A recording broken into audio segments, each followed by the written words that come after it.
Let's take a look at the impact of branding itself, because to me, there's a lot of meat in understanding branding.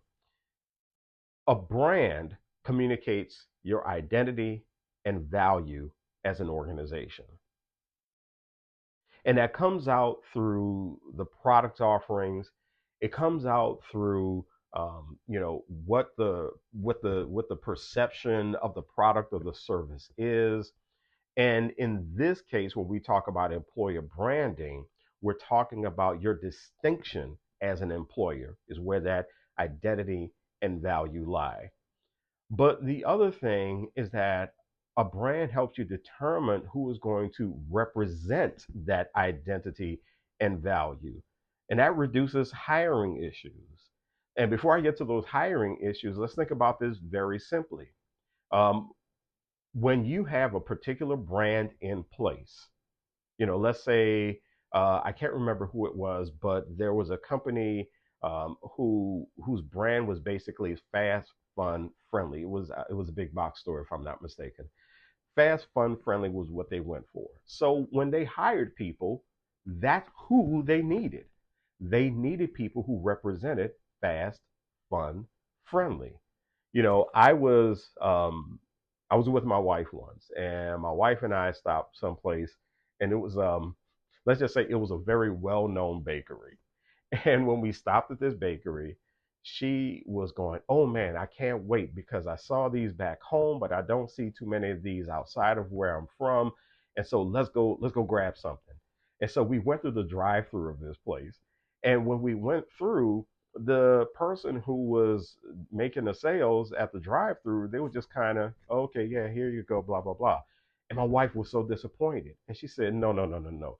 You are selling sugary goodness. Okay, this is the way this is set up. This is how I am familiar with this bakery operating." And she looked at me, she goes, "This person doesn't understand. They're supposed to be selling sugary goodness." Well, that meant something to her. She grew up with that brand.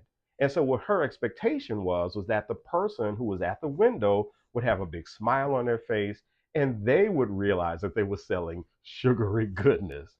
And so when you do your hiring, and you want people to represent that brand, if you have a solid employer brand in place, there are a couple of things that you are going to avoid.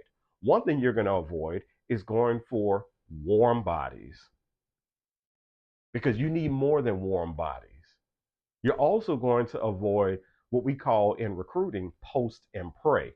You post the job and you pray that the right people apply for that job. And then something that I call, you also avoid popular but unproductive. I was talking to a friend of mine who said, "I'm hiring for this position. It's kind of a high level position. And I'm trying to figure out which of these two candidates that I want. There's one candidate who's really popular. A lot of people know this person.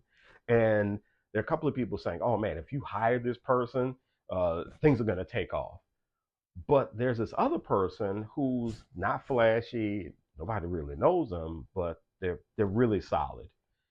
And so we talked a little bit, and I asked them, "Okay, well, what's the downside of hiring this popular person?" And they said, "Well, the downside is I'm going to have to deal with their popularity. They're going to have people come into the place all the time to see them, not necessarily to patronize the business. They are going to, I don't know. I think I'm going to have some trouble, because they're going to be times they're just not going to want to work. They're going to want to do something else because they're just so popular." And I said, "Okay, so it sounds like this person could be somewhat of a headache to you." And I said, "Tell me about this other person." "Well, the other person, they're not flashy or anything like that, but man, do they work hard. They work really, really hard." I said, "Do you trust that this person is going to come in and get the job done so that your brand is what it's supposed to be?" And they said, "Yeah, actually, I do trust them. I trust them a lot. I really think that they are going to do that." I said, "Okay, sounds like you've answered your own question." And in that case, this person did come back and say, "You know what? I'm so glad, because this person would have been popular, but they would have been unproductive." And so having an employer brand in place will keep you from making that mistake as well.